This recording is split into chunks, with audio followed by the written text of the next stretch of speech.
Então 2020 foi um ano de construção, de validação do produto. Léo, só até antes de chegar assim, o que é o produto exatamente? Verdade. É o software, é a câmera, o que é exatamente? Muito boa pergunta. Dando um passo atrás. Quando a gente entrou nessa aventura aí da Raizen, a gente percebeu que existiam já algumas empresas, né, que fazem esse processo de gestão de telemetria, de vídeo monitoramento, etc. São grandes empresas. Sim. Empresas abertas na bolsa, inclusive. Falei, cara, como é que a gente aqui com, sei lá, a gente tinha 10 pessoas na época, vai competir com esses caras? Não tem como. Eu não posso ser uma empresa de hardware, né? Lembra lá, a gente não queria ser. Então foi uma decisão estratégica de não ser uma empresa de hardware, ser uma empresa de software. E para isso acontecer, a gente precisava do hardware. Só que o hardware, a gente não queria competir, a gente virou amigo dos caras. Então, vamos fazer parceria com esses caras, as integrações, né, as famosas integrações. Boa. E vamos trabalhar o produto a partir daí. Então, o que é o produto, respondendo a sua pergunta? A gente pegava o vídeo monitoramento do caminhão, da câmerazinha que estava lá dentro. A gente criou um processo lá dentro. E aí, um passo atrás. Qual que era o grande problema do embarcador? A visibilidade do motorista e dos transportadores. Ele tinha um processo que o transportador fazia e faz até hoje, só que ele não tinha visão do que estava acontecendo. Não era digital ainda, não tinha uma visão macro do sistema. E aí cada transportador pensa que cada transportador pode utilizar 2, 3 sistemas diferentes. Quando você coloca isso numa matriz, você tem uma infinidade de possibilidades de fornecedores, né, do nível transportador para baixo. O que a gente fez? Integrou com todo mundo e criamos uma régua única que o embarcador consegue ver todos os transportadores numa mesma linha, no mesmo critério de avaliação, que é o que a gente chama de pontos por hora. Eu vou explicar. A gente foi criando isso aos poucos, né, e foi um trabalho de 8 mãos, com o embarcador, transportador, motorista e o ônibus, né? Então a gente colocou a câmera já estava lá na verdade, a gente começou a observar quais são os principais desvios de segurança que o motorista pode cometer durante uma viagem. Nesse momento, olhando só. Olhando, só identificando. Legal. E a gente começou a perceber. Quanto tempo? Cara, isso foram nos testes, assim, alguns meses. Então a gente percebeu, vamos lá, mão fora do volante, a mão apoiada no câmbio, cinto de segurança, o cara fumar, celular, interação com objeto, carona não permitida, que mais? Bom, vários outros desvios aí que a gente começou a perceber.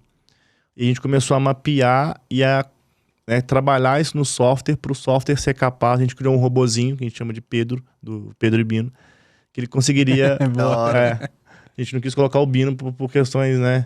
Colocou o Pedro.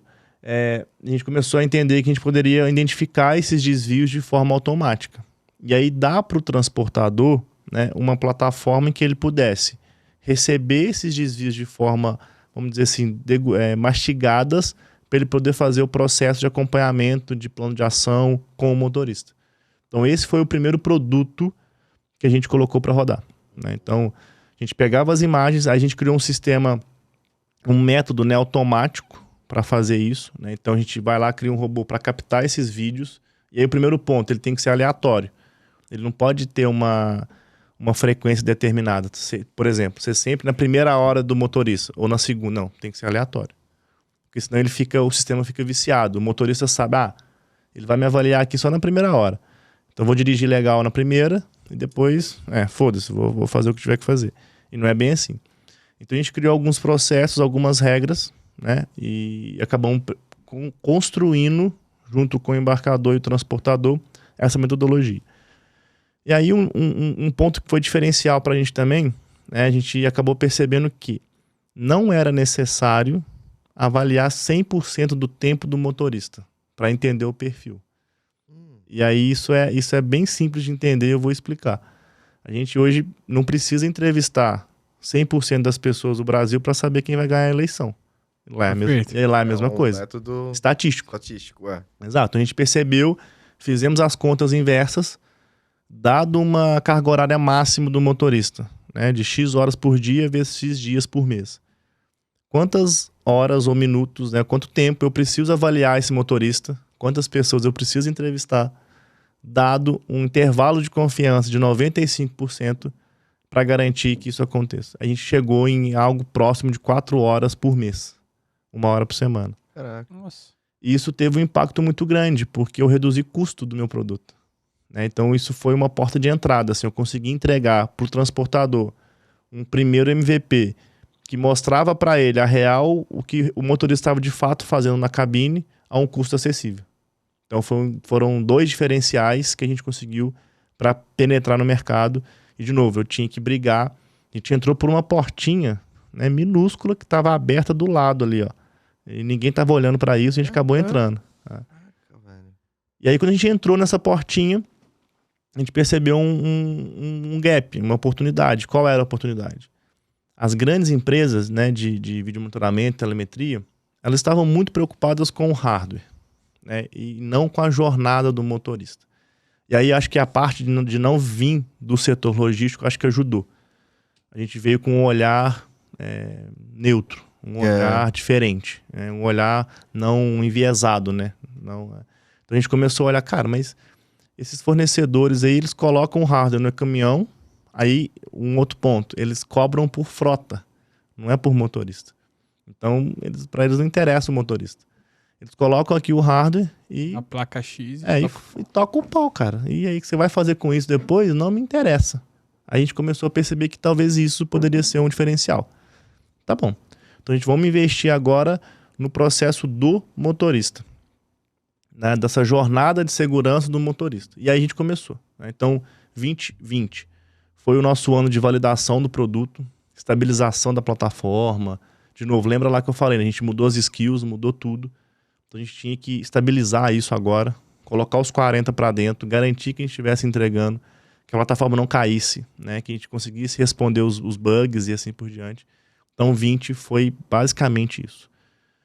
21 foi um ano que a gente começou a olhar para outros problemas do transportador nessa jornada. Né? Então, quais poderiam ser esses problemas? O primeiro deles, capacitação. Né? Então, você olha para um motorista, identifica um motorista, mas e aí, você faz o que com isso? Né? Qual que é o próximo passo? E aí, nesse desenvolvimento, a gente começou a colocar alguns pontos de gamificação, por exemplo. Né? Então, lembra lá que a gente identifica automaticamente, pela inteligência artificial, os desvios de segurança. Nós criamos critérios para esses desvios. E cada um desses desvios coloca numa tabela de médio, primário, moderado, grave e gravíssimo. E a lógica é a mesma da CNH nossa. Aqui vocês falam carta, né? Carta de motorista. Lá em Minas é carteira de motorista. Então é a mesma lógica da CNH da carta. Né? A cada multa que você recebe, você ganha pontos. Não é isso? Perfeito. 7, 14, 21, até estourar, você vai ter que fazer uma reciclagem. A gente usou a mesma lógica, para deixar próximo do motorista, né?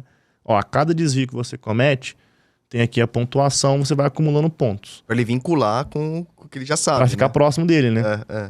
E aí criamos um ranking, né? Então o transportador, aí aqui é uma das grandes sacadas da plataforma já nesse primeiro momento.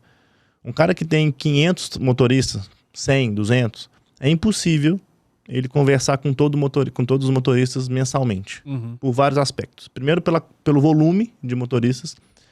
Segundo, porque esses motoristas estão no Brasil todo andando, eles não ficam parados num lugar só. Então, quando você cria um ranking, você cria um senso de urgência, né? Você cria uma linha que você precisa atuar nos piores, né? Então, pensa um Brasileirão.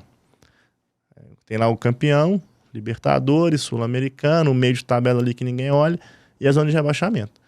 Quando você leva isso para o transportador, os piores aqui, você precisa criar um senso de urgência para olhar esses caras, né? Porque eles apresentam o maior risco para a sua operação. Então, para a sua operação, esses caras podem ter algum tipo de acidente ou sinistro a qualquer momento. E aí essa lógica de gamificação ela é muito boa, porque ela acaba trazendo essa competição, né, para o motorista. Então os melhores recebem salários variáveis, recebem um brochezinho de premiação, são reconhecidos. Então quem está em último quer ser os melhores, quer ser os primeiros. E eles têm acesso a isso? Tem. É um aplicativo? Como que é? Eu vou chegar lá. E aí, nessa relação, qual que foi o diferencial? Para o embarcador, né, eu crio a mesma lógica. Então, eu crio o ranking dos transportadores.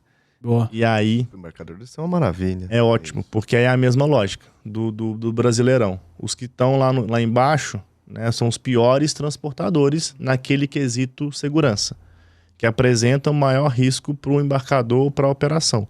Então, são eles que eu preciso atacar, que eu preciso ter concentrar as minhas energias aqui para olhar. E aí, esse foi um grande diferencial. E aí eu me lembro de uma oportunidade que a gente estava com um transportador e, cara, né, celular parecia brincadeira pros caras, assim. Então, todo dia era um desvio de telefone dos motoristas. A gente percebeu isso, entramos em contato com o embarcador, olha, tá rolando isso, o cara usa o telefone todo dia, vai lá ver. De certa forma, um acompanhamento proativo. E aí foram. E aí fizeram o acompanhamento devido e perceberam, ó. E aí, aos meses depois, assim, diminuíram, né, esse acesso ao telefone. Então, é uma relação de amor e ódio entre transportador e embarcador, mas que é necessária. Porque, de fato, você percebe a diferença de cultura, né, alguns meses depois do ônibus implementado. Você começa a ter uma redução aí, né? A gente tem uns dados hoje legais, 1 ano depois de implementação, os transportadores, em média, reduzem 22% dos atos inseguros dos motoristas. Então isso é muito bom.